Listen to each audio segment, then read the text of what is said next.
देखिए बहुत सारे लोग बिना मतलब की हवा बना रहे हैं कि कोर्ट ने पहले कॉकरोच शब्द का यूज किया था, उसके बाद ये जो पार्टी है ये अस्तित्व में आई। ऐसा कुछ नहीं। एक इंस्टाग्राम पेज बना लेना कि कॉकरोच जनता पार्टी और रियल ग्राउंड के ऊपर आकर के चुनाव लड़ना है, इसमें दिन रात का अंतर होता है। हाँ, इस पार्टी को लेकर के मोदी जी के दिमाग में टेंशन तो है। देखिए कितनी बड़ी बात है ये, भारत के यूथ की हालत आपने इस कदर खराब कर दी है कि युवा खुद को कॉकरोच कहलाने में भी खुद को एक तरह से प्राउड फील कर रहा है। देखिए बहुत दिन से आप लोग और हम कॉकरोच जनता पार्टी का नाम सुन रहे हैं। क्या सच में ये कोई चुनावी पार्टी है? क्या ग्राउंड में आकर के चुनाव लड़ेगी? कैसे अस्तित्व में आई? कौन इस पार्टी को चला रहा है? क्यों गवर्नमेंट ने इसके अकाउंट्स को उड़ा दिया है? बहुत सारे सवाल उठ रहे होंगे आप लोगों के मन में, तो सभी सवालों का निष्पक्ष जवाब देने का प्रयास करेंगे। शुरू करते हैं। सर पहले तो लोग इस बात को लेकर कंफ्यूज हैं, कॉकरोच जनता पार्टी ये सिर्फ सोशल मीडिया पर है या फिर रजिस्टर्ड पार्टी? देखिए केवल एक सोशल मीडिया पे पेज बनाया गया है और उसी के ऊपर लगातार रील्स, वीडियोस, मीम्स सब अपलोड किए जा रहे हैं। बाकी कहीं भी जो ये कोई ना तो राज्य स्तर की कोई पार्टी है और ना ही कोई ये नेशनल लेवल की कोई पार्टी है, कि ना ही किसी ने इसको रजिस्टर्ड करवाया है चुनाव आयोग के पास जा करके।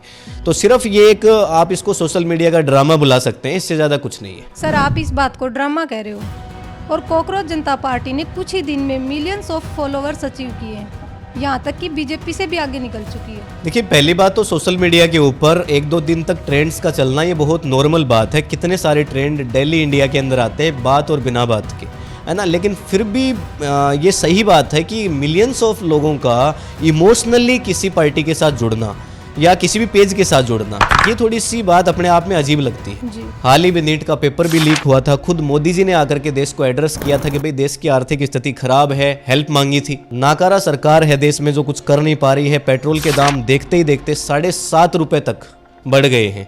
तो इसलिए कहीं ना कहीं लोगों के माइंड में था कि यार उनकी बात कोई समझ नहीं रहा, सुन नहीं रहा और ना ही सुनने की कोई इच्छा है। मतलब जस्ट लाइक एक कॉकरोच कहाँ है, उसको या तो मार दो या मसल दो, मतलब उसकी बात सुनने के लिए आप थोड़ी बैठ जाएंगे कॉकरोच को गोद में लेकर के। तो वैसा ही फ्रस्ट्रेटेड युवा भी फील कर रहा है और इसलिए शायद इतने मिलियंस ऑफ फॉलोवर इस पार्टी के बढ़ रहे हैं। लेकिन सर सरकार और बीजेपी नेता तो इसको पाकिस्तानी साजिश बता रहे हैं। देखिए पाकिस्तानी साजिश क्या, जिसने पेज बनाया है पहली बात तो क्या वो पाकिस्तानी है?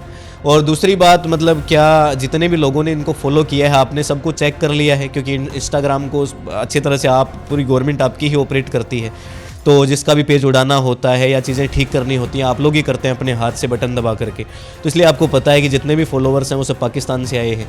तो ये तो बेतुकी बात है, सरकार अपना एक पक्ष रख रही है बचाव के लिए, इससे ज़्यादा कुछ नहीं। तो सर क्या कॉकरोच जनता पार्टी के ग्रो होने में विदेशी ताकतों का कोई रोल नहीं हो सकता? देखिए विदेशी ताकतों का रोल हो सकता है, ऐसा भी नहीं कि रोल नहीं हो सकता। लेकिन बात तो ये है ना कि जब अपने घर में कहीं ना कहीं कमी होती है तभी तो लोग उसको इंडिकेट करके दिखाते हैं कि भाई देखो देखो तुम्हारे यहाँ ये कमी है। अगर आपने जो यूथ है उसको संभाला होता, आपने पेपर लीक नहीं होने दिए होते, आप ये दिन प्रतिदिन महंगाई नहीं बढ़ा रहे होते, तो लोग फिर कैसे ये चीज़ कर सकते थे? आपके यहाँ कमियां हैं और आपको ये एक्सेप्ट करना पड़ेगा।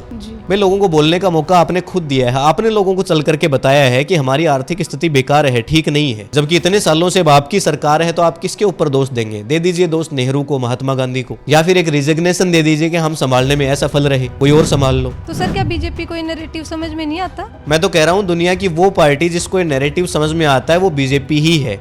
बीजेपी खुद सोशल मीडिया और मीडिया के चलते नैरेटिव सेट करती है और अपनी बात लोगों तक पहुंचाती है। जहां भी डेवलपमेंट किया है कि नहीं किया है, लेकिन बीजेपी डेवलपमेंट को दिखाना बहुत अच्छे से जानती है। मैंने कहा कि इस फर्श के अंदर एक गड्ढा है, अब वो गड्ढा सबको नजर आ रहा है, आप उसको किसी भी तरह से कवर नहीं कर सकते। तो आपका नैरेटिव इसमें फेल हो चुका है और फिर जो नैरेटिव फैलाने वाले लोग थे वो इस मामले में थोड़ा आपसे आगे निकल चुके हैं। अब सच को आप कैसे झुठलाओगे? तो समझ में सब आ रहा है, लेकिन इस बार शायद बीजेपी कुछ कर नहीं पा रही इस पे। सर क्या कॉकरोच जनता पार्टी ग्राउंड पे आके चुनाव लड़ सकती है? देखिए चुनाव लड़ने के लिए पहले तो ये पार्टी रजिस्टर्ड होनी चाहिए, जो कि अभी तक नहीं है। लेकिन फिर भी अगर किसी पार्टी को चुनाव लड़ना है या किसी सोशल मीडिया मूवमेंट को ग्राउंड तक पहुंचना है तो उसमें 3 चीज़ें ज़रूरी हैं। पहली चीज़ है लोगों के साथ इमोशनली कितना कनेक्ट है ये चीज़। भाई आप लोगों के इमोशंस के साथ अगर खेल पा रहे हो, लोग अगर आप पे बिलीव कर रहे हैं, तो ये तो इतने जो मिलियंस ऑफ फॉलोअर्स बढ़े हैं इन्होंने साफ बता दिया कि भाई इमोशनली तो ये पार्टी कनेक्टेड है लोगों के साथ। दूसरी चीज़ ग्राउंड पे आपका जो इफेक्ट है वो कितना नज़र आता है, आपके स्टिकर्स, पोस्टर, बैनर कितने नज़र आ रहे हैं। मैंने भी हाल ही में कुछ वीडियोज़ देखे थे कि गाड़ियों के ऊपर लोग कॉकरोच जनता पार्टी के बाकायदा पोस्टर लगा करके घूम रहे हैं। लोग अपनी जो डिप्पी है वो लगा करके फेसबुक के ऊपर भी बहुत सारे लोग पोस्ट कर रहे हैं इसमें। तो ये सारी चीज़ें देख करके ये भी समझ में आता है कि ग्राउंड तक कहीं ना कहीं रीच भी आपकी अच्छी है। जी और ग्राउंड पे रीच और अच्छी हो सकती है क्योंकि आपके पास तो अभी एम्प्लॉय नहीं है भाई, आपके पास वो लोग ही नहीं है जो गांव के स्तर पे जाकर के, शहर के स्तर पे जाकर के, नुक्कड़ पे जाकर के आपके बारे में बात कर सके।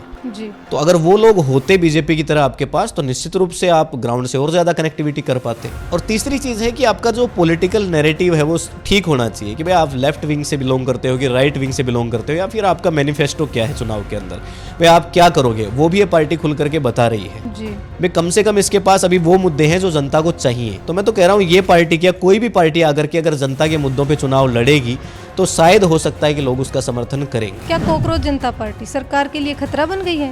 क्यों उसके अकाउंट्स उड़ाए जा रहे हैं? देखिए, एक अकाउंट आप उड़ाएंगे 50 अकाउंट नए आ जाएंगे मार्केट में।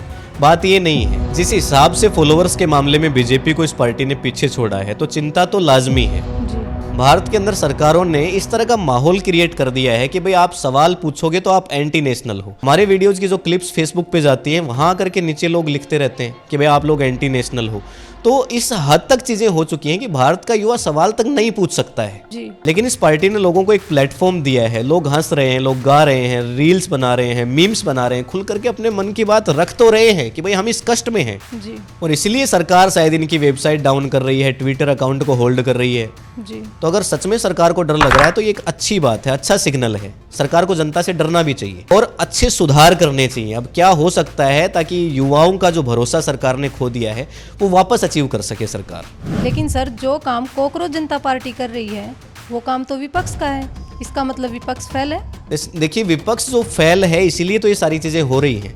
विपक्ष एकजुट होने का नाटक करता है। उसके बाद जब टिकटों की बात आती है, जब चुनाव लड़ाने की बात आती है कैंडिडेट्स को, तो उसके बाद में फिर कहीं भी इनकी एकजुटता, संगठन नजर आते ही नहीं है। जी पता नहीं अलायंस 2 मिनट के अंदर कहाँ गायब हो जाता है। और देखिए, ये बात कहने में मुझे कतई गुरेज नहीं है कि आज मोदी जी के सामने कोई ऐसा फेस है ही नहीं जो लड़ करके उनका मुकाबला कर सके। जी भारत की जनता ये तय कर पाने में असफल है कि मोदी जी नहीं तो फिर कौन। आज अगर मेरे से आप ये सवाल पूछते हैं कि मोदी जी नहीं तो कौन, तो इसका जवाब मेरे पास भी नहीं है। और जहां तक विपक्ष में राहुल गांधी जी की बात आती है, उनकी इमेज को पिछले कुछ सालों के अंदर इतना धूमिल किया गया है कि बहुत समय लगेगा उनको ऊपर उठने में। और अब एक नया फैशन निकला है, नीट। लेकिन भारत की जो एक गांव देहात की जनता है उस तक आप कैसे पहुंचाओगे कि भाई ये जो आलू सोना वाली मशीन का आविष्कार है वो मोदी जी ने किया था, राहुल गांधी ने नहीं किया था। जी तो इसलिए निश्चित रूप से कहा जा सकता है कि विपक्ष का फेलियर तो है। सर, इस कॉकरोच जनता पार्टी की कंट्रोवर्सी से यूथ ने क्या सीखा? देखिए, यूथ को ये समझ में आया होगा कि पहले आज तक यूथ ये समझ रहा था कि शायद सोशल मीडिया से कुछ भी नहीं किया जा सकता। जी और ये बात ठीक भी है कि भाई जो सोशल मीडिया है वो आपका घर तो है नहीं कि आप अपने घर को अपने मर्जी से चला लोगे। जी आपके अकाउंट डिलीट किए जा सकते हैं, आपके चैनल की रीच कम करी जा सकती है, आपके प्लेटफॉर्म्स का एक्सेस बंद किया जा सकता है। लेकिन फिर भी आपको दूर से इस पॉलिटिक्स को नहीं देखना चाहिए कि भारत की जो ज़्यादातर पॉपुलेशन है वो यूथ है। और अगर भारत का यूथ सच में पॉलिटिकली कनेक्ट रहेगा, वो देखेगा कि हमारे देश में किसको वोट दिया जा रहा है, किसको हमें लीडरशिप के अंदर लेकर के आना है, तो निश्चित रूप से जो देश के हालात हैं वो सुधरेंगे।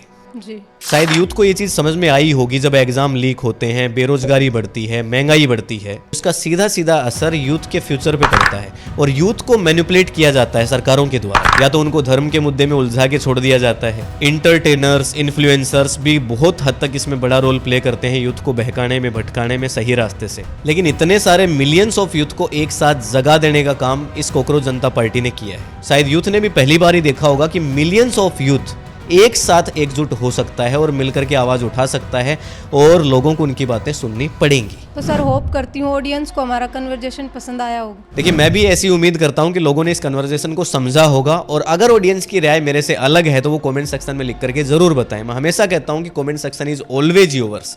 आपके पास भी बोलने की ताकत है, तो चाहे आप सहमत हैं या असहमत हैं, अपनी राय लिख करके जरूर जाएं। मिलेंगे आपसे किसी एक और वीडियो के अंदर, तब तक के लिए जय हिंद, जय भारत।